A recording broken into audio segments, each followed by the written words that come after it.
Hey everyone, it's Dean Somerset talking to you here. We're going to go through a quick and dirty squat demo on a bunch of different varieties of squats. I got my gold on so you know it's going to be a good day. So first thing we're going to look at is a variation on a front squat. There's about 3 different grip patterns that people would normally use. I like to do kind of a front grip with a hook. Some people might go with an open clean grip. Some might go with a cross grip. So I'm just going to show you what those look like. Just clean it up here first. So a lot of the time when people are getting into a front squat, you should be able to get into a position where you can pretty much just let go with the bar because your shoulders are forward and they're holding the weight pretty much balanced on it. If you're able to grab onto it with the front grip with your hands here, you're pretty much just pushing your hands back into the bar to hold it in place to make sure it doesn't slide as you do your squat. A key to remember when doing this is to make sure your elbows stay high, and as you squat, your back stays straight and linear. If you want to go with a cross grip because it's easier to hang on to, you can do that as well. Down and up, nice and low. Now let's see if I can do this one. If you wanted to go into a normal clean grip, it would just be up like this, doing the same movement. So the benefit of doing a front squat versus doing a back squat, if you have the bar on your back, you're leaning forward a little bit more, so there's less pressure on your lumbar spine, more core stabilization requirement, and more quad activation out of it because you're not using your glutes as much, still using them, just not as much as if you're doing a back squat. Now doing a back squat, thinking of that, a little headbutt there, that's all right.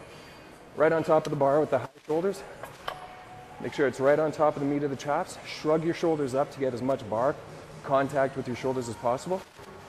Feet can be narrow or wide. I prefer just slightly wider than shoulders. Dropping down as low as you can into a squat. Driving back up.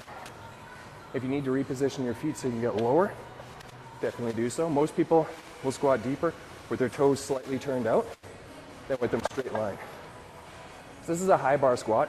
Power lifters will tend to go with more of a low bar squat with it lower on the traps, shortens the lever arm to make it less pressure on the lower back, and they can drive more weight through it. Now the good thing about doing a back squat is you can usually load the bar up and just crank the weight through the roof. Now beyond doing a barbell squat, some other common variations that we could do would be a front squat with a kettlebell. If you have a heavy kettlebell, grab on, drive it down and up. This helps you to get more mobilization than you ever could if you were using a barbell, right down into a squat. If you wanted to, you can bust out 2 kettlebells, one on either shoulder, performing the same movement.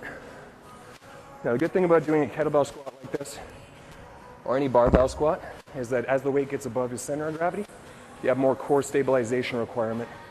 As the bar's up here, you need to make sure you're not leaning side to side, front to back.